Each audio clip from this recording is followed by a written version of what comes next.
காலம் கடந்து ஞானம் கடந்து யாவும் கடந்த சீற்றம்.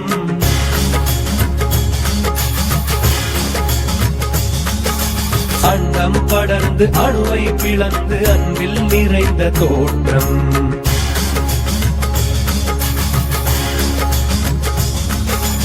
இன்று நீயாடும் தாண்டவம் கோடி யுகமாயை மாய்க்க வேண்டும்.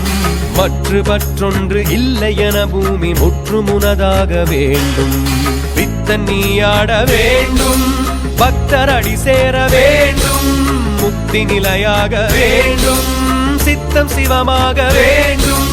சிவ சிவ சிவ சிவ இது சிவயுகம் என சிவகணங்கள் கூடியாடவே. ஹர ஹர ஹர ஹர சுரஜதியுடன் உமை அம்மையோடு நீயும் ஆடவே.